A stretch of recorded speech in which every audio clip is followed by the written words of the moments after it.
నిన్నటి current affairs లోని చివరి ప్రశ్నకు సమాధానం.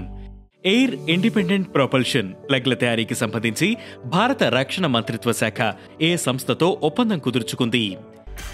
సుమారు 1990 కోట్ల విలువైన ఏఐపి ప్లగ్ల తయారీకి భారత రక్షణ మంత్రిత్వ శాఖ 2024 డిసెంబర్ 30న Mazagon dock ship buildings limited తో ఒప్పందం కుదుర్చుకుంది. ప్లగ్లు డిఆర్డిఓ అభివృద్ధి చేసిన ఏఐపి వ్యవస్థను కల్వరీ క్లాస్ సబ్మెరైన్స్ లోకి అనుసంధానిస్తాయి. ఇక మొదటిది, రికార్డు స్థాయికి చేరిన ఇండియా కాఫీ ఎక్స్పోర్ట్స్. ఇండియాలో కాఫీ ఎక్స్పోర్ట్స్ రికార్డు స్థాయికి చేరాయి.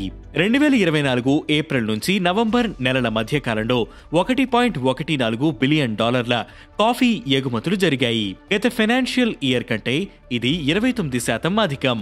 ఇటలీ, రష్యా, యుఏఈ, జర్మనీ, తుర్కీ దేశాలకు కాఫీ ఎక్కువగా ఎగుమతి అయింది. ఇక రెండవది, చైనాలో మరో వైరస్ కలకలం. ప్రపంచవ్యాప్తంగా కరోనా వ్యాప్తికి కారణమైన చైనాలో మరో వైరస్ వేగంగా వ్యాప్తి చెందుతున్నట్లు అక్కడి మీడియా పేర్కొంది.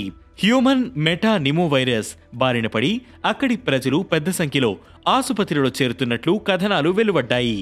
న్యూమోనియా వంటి వైరస్ మూలాలను కనుగొనేందుకు చైనా వ్యాధి నియంత్రణ అథారిటీ ఒక పర్యవేక్షక వ్యవస్థను ప్రారంభించినట్లు నివేదిక కూడా వచ్చింది. ఇక మూడవది, అగ్రికల్చర్లో project Vistaar revolution. IIT Madras, ministry of agriculture and farmers welfare కలిసి ప్రాజెక్ట్ విస్తార్ ను లాంచ్ చేయనున్నాయి. వ్యవసాయంలో ఇన్నోవేషన్ టెక్నాలజీని వాడటం, రైతులకు సలహాలివ్వడం, డిజిటల్ మార్పులను తీసుకురావడమే లక్ష్యంగా ఈ ప్రాజెక్ట్ను డిజైన్ చేశారు. ఇక నాల్గవది, సిఆర్పిఎఫ్ తాత్కాలిక డైరెక్టర్ జనరల్ గా విఠల్ కుమార్.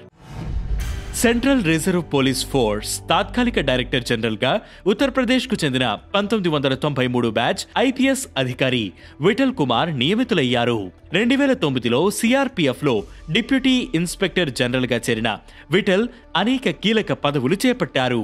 ఆయనకు 2021లో రాష్ట్రపతి పోలీస్ పథకం, 2009లో పోలీస్ మెడల్ లభించాయి. ఇక ఐదవది, నలుగురికి Khel Ratna. Ministry of youth affairs and sports national sports awards 2024ను ప్రకటించింది. చెస్ ఛాంపియన్ గుకేష్, హాకీ క్రీడాకారుడు Harmanpreet Singh, para athlete Praveen Kumar, shooter Manu Bhaker కు ఖేల్ రత్న అవార్డుని ప్రకటించింది. 2024లో అత్యుత్తమ ప్రదర్శన కనబరిచిన 32 మందికి అర్జున అవార్డును ప్రకటించింది. తెలంగాణకు చెందిన దీప్తి జీవాంజీ, ఏపీకి చెందిన జ్యోతి ఎర్రాజీ కూడా ఇందులో ఉన్నారు.